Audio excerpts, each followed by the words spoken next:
2 wins for us. He looked absolutely like despondent that he was going to Tennessee. He's like, really? Like there was no emotion in his face. I really thought Cleveland or Philly was going to come up and take that pick. I think the fact that they didn't, it tied Tennessee's hands.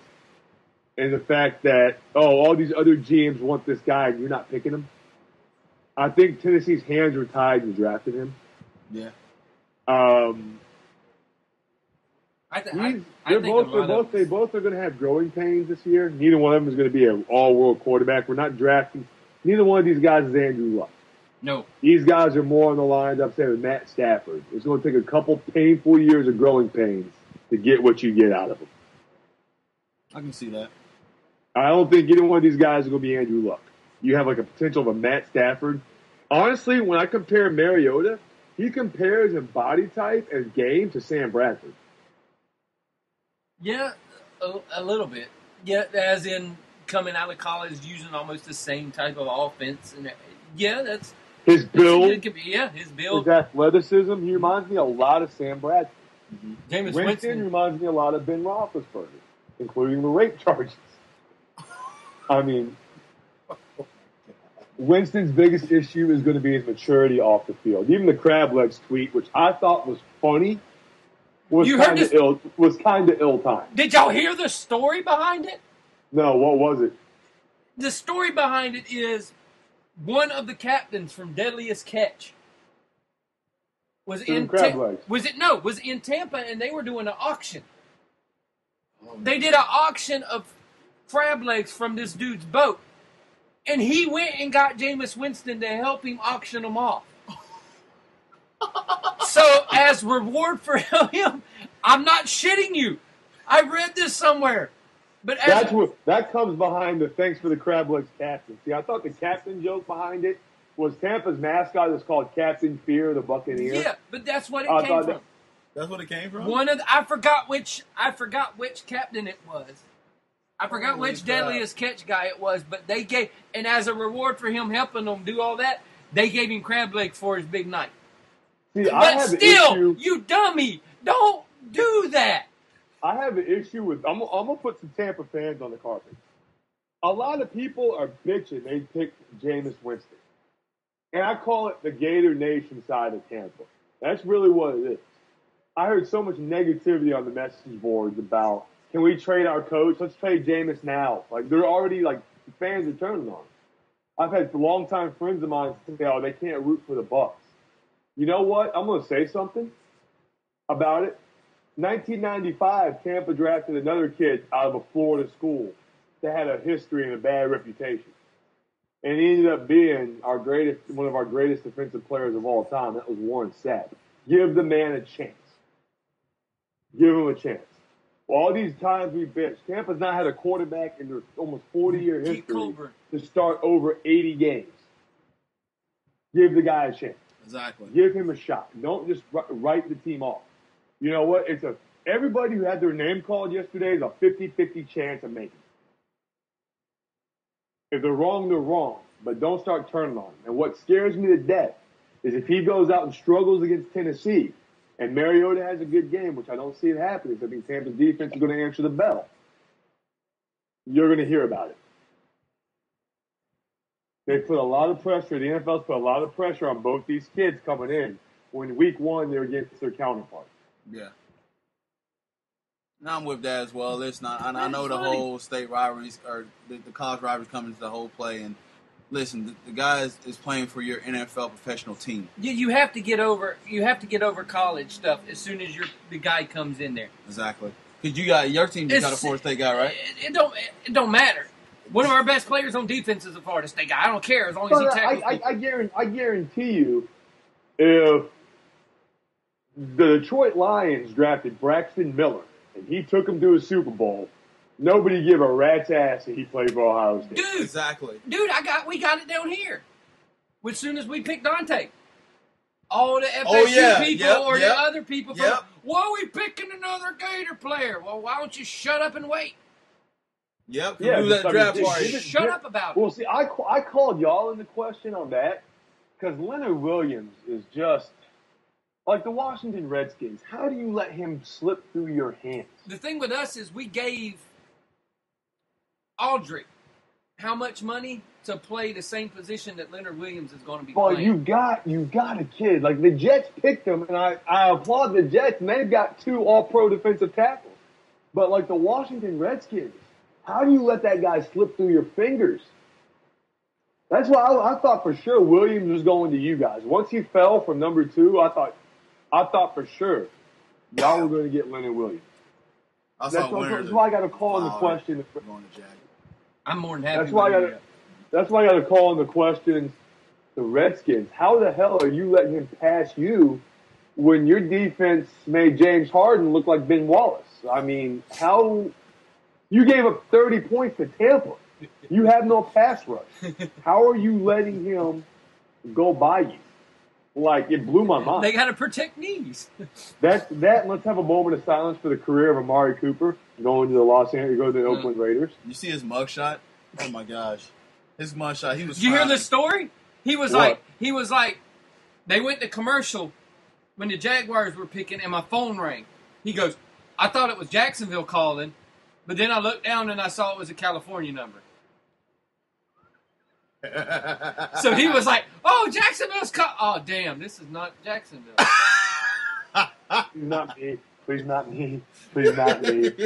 He's like, "Oh my God." He goes, but it was a California number. Oh man, that poor guy. Yeah, I felt bad for him, dude. I mean, that's like a black hole for receivers out there, man. If anybody can do it, he can. And the fact that he's got David Carr. Well, David Carr showed out last year. Exactly. He's got Michael Crabtree. Well, he's got another receiver out there that's like, oh my Lord. Somebody else besides Crabtree's there? Oh, they got Andre DeBose. Yeah, I forgot about it. They drafted Andre DeBose.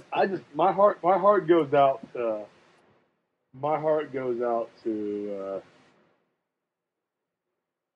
But here you go. My heart goes out to Cooper. Here's the whole thing on the Jameis Winston thing, though. Keith Colburn.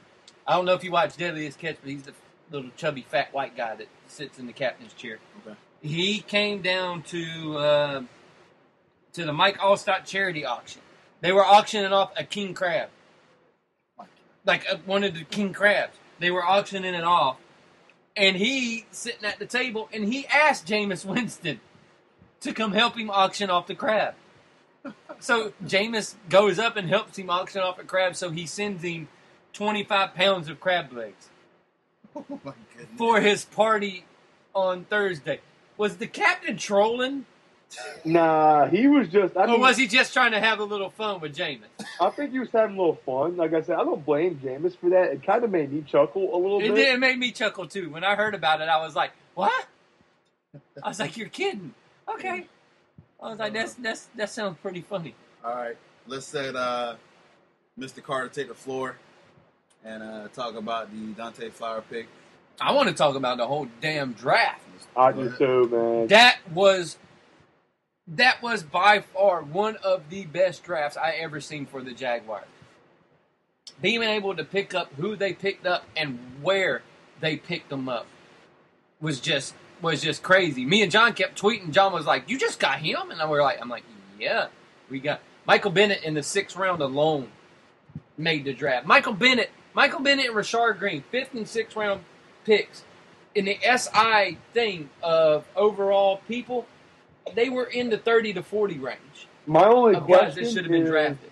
I think only thing I criticize y'all for, but at the same time I don't blame you, based on your history, is I think you should have went after Dorial Green-Beckham. I'm glad we did. I understand completely after Justin Blackmon why you didn't. But I think Beckham is going to be a star in this league for years to come. I think he might even surpass White, and he might even surpass Cooper in his stardom. But I don't blame you because of the risk, especially after the Justin Blackmon incident. I don't blame you for passing on him. But I'd like to see you try and get a receiver in the 2nd round. Yeah, but I think you should went and get hired for the receiver. But here was the funny part. I was screaming for Hardy later on the kid from ECU. I was screaming, "Get Hardy!" But they went by and let him go. But here's the funny part: all these people around here were screaming for Rashad Green in the second round. They were like, "Pick Rashad Green in the second. Here we go. We get him in the fifth." That shut up all of them because he's an FSU guy, so that shut up all of them. And then T.J. Yeldon to me was a little reach in the second round. I knew they were going to go for one in the running backs. They had him ranked third on their board. You take him.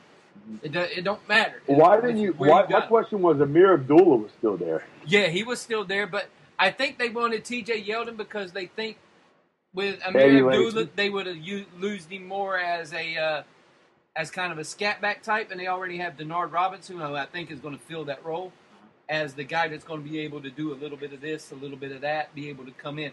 And I think they're going to use T.J. Yeldon and Toby Gerhart as their bruisers. I still think Amir Abdullah would have been better than Yeldon, but I mean Yeldon's a solid pick. Oh yeah, Yeldon, you just watch him, and he's a solid running back.